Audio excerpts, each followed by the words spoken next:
Hi everyone, my name is Kirsty Jagger and I'm a new author. My debut novel, Roseghetto, is out now, and it is an Australian working class coming of age story that follows the trials and tribulations of a young girl named Shayla as she navigates growing up in poverty amongst violence, and it follows the first 18 years of her life as she struggles to break free from the compounding and residual impacts of trauma. So today I'm going to read you a small excerpt from the beginning of the book. I haven't been back in 16 years, so I take the scenic route via Dickens Road, Ambervale. Nothing's changed. It's still as scabby as ever. Illegally dumped household items pollute the street so poor and pathetic that even Mum and Rob, problem hoarders, wouldn't give them a second glance.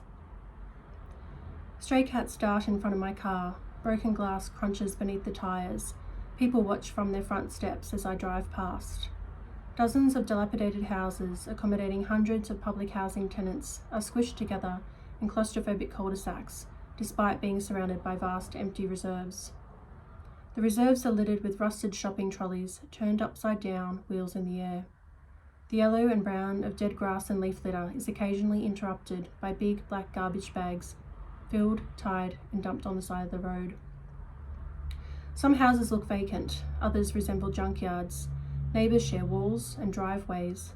Tattered tarps, sun-bleached shade cloth, and rotten bamboo roller blinds blow in the breeze, hanging precariously from the gutters of those who want a little privacy.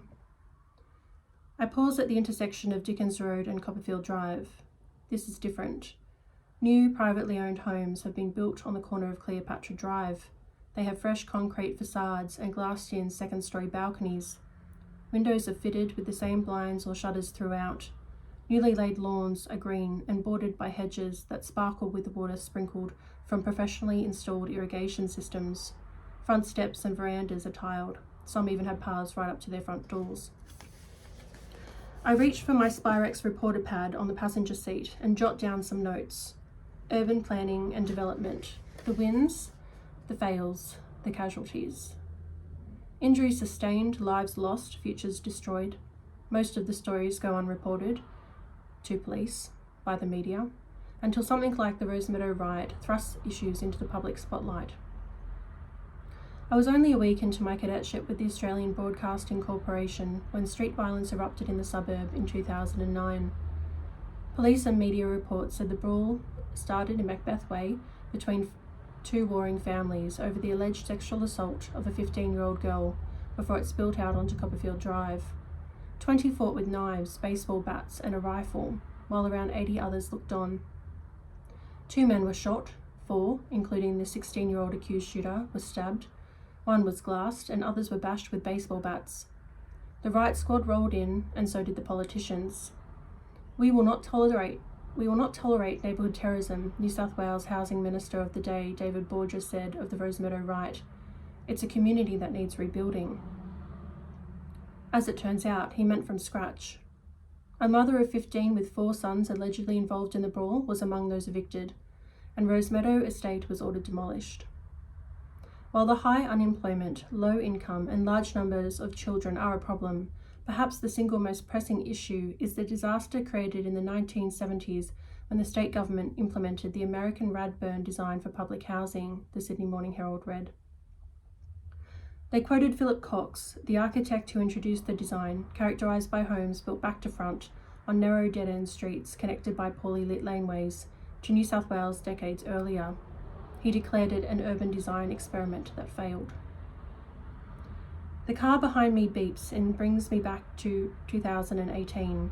I wave an apology and turn left into Rosemeadow proper. Macduff Way, Malcolm Way and Macbeth Way are the first to greet me. Police know them as the 3 M's. I know them as the characters of a Shakespearean tragedy.